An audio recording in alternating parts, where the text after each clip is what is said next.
ಅನ್ನದಾತರು, ಆಶ್ರಯದಾತರು ಆದ ಕನ್ನಡ ನಾಡಿನ ಎಲ್ಲ ನನ್ನ ತಂದೆ ತಾಯಿಗಳಿಗೆ ನಿಮ್ಮ ದೊಡ್ಡಣ್ಣನ ಭಕ್ತಿಪೂರ್ವಕವಾದಂತಹ ನಮಸ್ಕಾರಗಳು. ನಿಮಗೆ ಒಂದು ವಿಷಯವನ್ನು ನಾನು ತಿಳಿಸಲೇಬೇಕು. ಏನು ಅಂದರೆ, ಇವತ್ತು ಬೆಳಗ್ಗೆನೆ ನಾನು ಹೇಳೋದಕ್ಕಿಂತ ಮುಂಚೆನೇ ಯಾರೋ ಅವಿವೇಕಿಗಳು ನಾನು ನಿಧನವಾಗಿದ್ದೀನಿ ಅನ್ನೋದನ್ನು ಫೇಕ್ ನ್ಯೂಸಲ್ಲಿ ಹಾಕಿದ್ದಾರೆ. ಅದು ಶುದ್ಧ ಸುಳ್ಳು. ನಾನು ಆರೋಗ್ಯವಾಗಿದ್ದೀನಿ, ನೆಮ್ಮದಿಯಾಗಿದ್ದೀನಿ.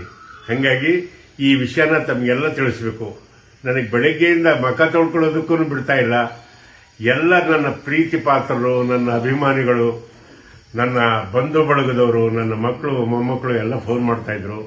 ಅದಕ್ಕೋಸ್ಕರ ಈ ವಿಡಿಯೋ ಮಾಡಿ ನಿಮ್ಗೆ ಆಗ್ತಾ ಇದ್ದೀನಿ. ನಾನು ಆರೋಗ್ಯವಾಗಿದ್ದೀನಿ. ಎಲ್ಲಿವರೆಗೂ ನಿಮ್ಮ ಆಶೀರ್ವಾದ ಚೆನ್ನಾಗಿರುತ್ತೋ ನಾನು 100 ಕಾಲ ಚೆನ್ನಾಗಿರ್ತೀನಿ ಅನ್ನೋದೇ ನನ್ನ ನಂಬಿಕೆ. ನನ್ನ ಮೇಲೆ ಈ ರೀತಿ ಪ್ರೀತಿ ವಿಶ್ವಾಸ ಇಟ್ಟಿದ್ದಕ್ಕೆ ಎಲ್ಲರಿಗೂ ವಂದನೆ. ಆ ಕಿಡಿಗೇಡಿಗಳನ್ನಂತೂ ಬಿಡಲ್ಲ, ಬೆನ್ನತ್ತಿ ಅವರಿಗೆ ಒಂದು ಪನಿಷ್ಮೆಂಟ್ ಮಾಡಿಸ್ತೀನಿ. ನಮಸ್ಕಾರ.